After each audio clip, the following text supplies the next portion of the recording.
I love gear, and I know you love gear too. Anyone that talks about not caring about gear or not loving gear is just lying to themselves. But in today's video, I'm going to talk about how sometimes we talk about gear and we obsess about gear so much so that it gets in the way of actually going out and making the work. All of us, including myself, we sit on our couch and then we watch all these YouTube videos about all this new technology, new cameras, new gear that is being released in the market, and all these reviewers. And there's nothing wrong with all of that. We all can nerd and just watch all these stuff for entertainment and for just like educational purpose, knowing about the gear that you use. But sometimes when you look at some of these reviews, it's all about how sharp the corners are or how low chromatic aberration there is. It's center sharpness, it's soft, it's hazy. This camera has this megapixels, so it can shoot this frame rate and that frame rate. At the end of the day, like, does it all really matters? And again, I'm kind of going to contradict myself a little bit, but hear me out. These are just numbers for marketing purposes. Like, each gear can be used differently for each like kind of shoot that you're doing. So let's say you want to shoot something like sports, like depending on the time that we are now with everything being so fast and so quick, media agencies or media people want quick images to post on social media, and that you require a certain gear to make that happen. Now, can you shoot sports with film? Yes, you can. Is it gonna take some time to develop the film and get the photographs to be able to send it out to all these agencies to post? Yes, that is possible.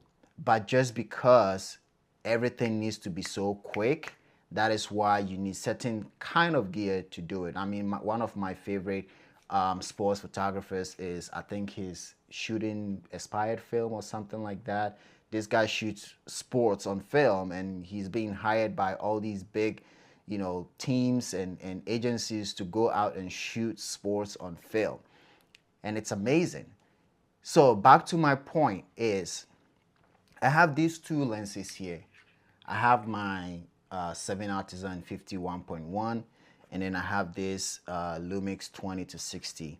Now these two lenses are cheap. They are supposed to be budget affordable lenses, and most people would not buy these because they are they are supposed to be like cheap, low performing lenses. But at the end of the day, does it really create the work? Yes, it does.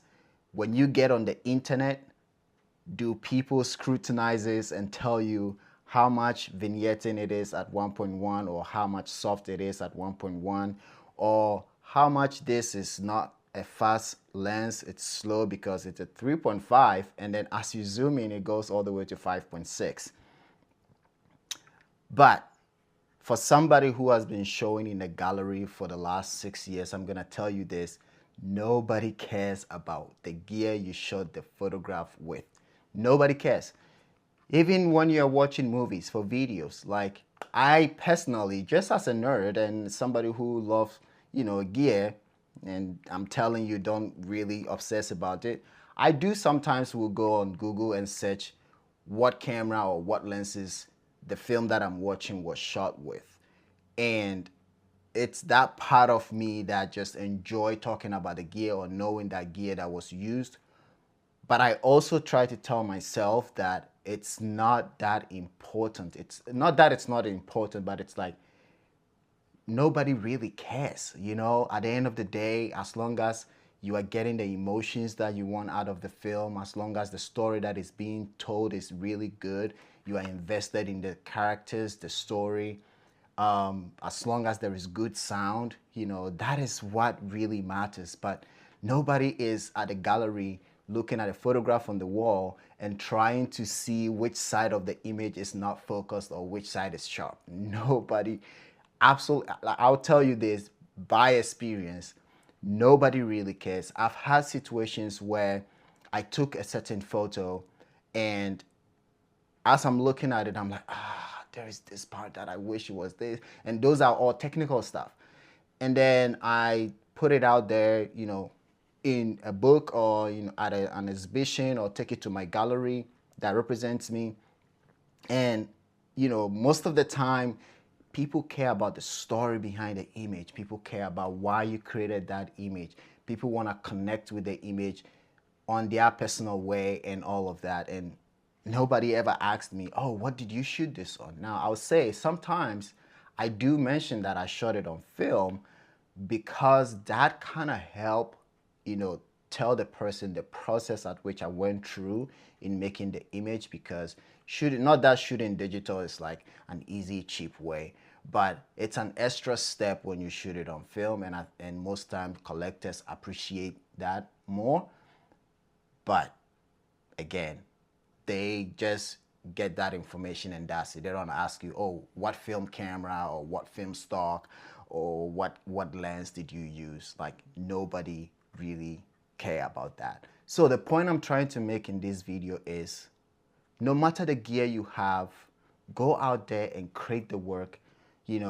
Put the heart and put the purpose in the work, and the photograph that you are sharing, or the photograph that you are making, or the film or video that you are making.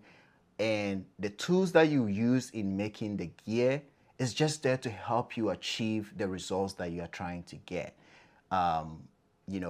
And also comes down to whether you can afford it or not. Now, do I wish I have Leica lenses? Yes, it'll be really nice to have them.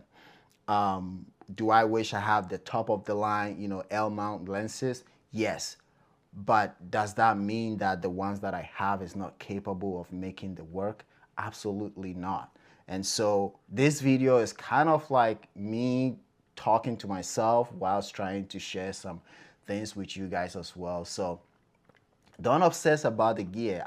Trust me, it is only on the internet that people care about sharpness, chromatic aberration, center sharpness, corner sharpness, pixel peeping. Because at the end of the day, if you print the image, nobody is going to be able to go onto the paper and zoom in. Nobody is going to do that. Once you print it, whatever distance that the person is standing to watch or look at the thing, it's not going to change, unless they have bad eyesight and it looks out of focus. Then they need to go to their eye doctor and get a new glasses.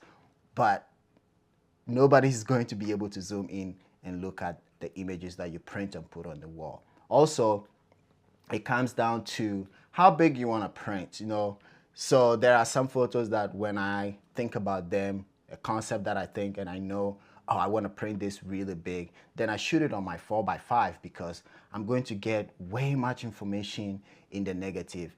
It's not about the lens. It's not about what kind of 4x5 I'm using. You know what I mean? Once you know the settings, and once you know what aperture to shoot at to get the maximum depth that you want, that is what matters. So thanks for watching. I hope I'm making sense. Thanks for watching, and I'm going to continue working with these, and whenever my bank will allow me, I'll buy a Leica lens.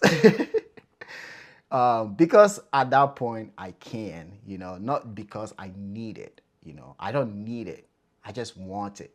That's the difference between, wanting something and needing something for the work. So again, back to my point is, who cares? Nobody cares. It's just the internet. So thanks for watching. As I've been talking, I've been showing you sample images from these two lenses. I hope you enjoyed the video. If you did, please leave a like. Let me know in the comments what you think or your opinions on this topic, and if you even care about it, and I'll see you guys in the next video. But until then, bye-bye.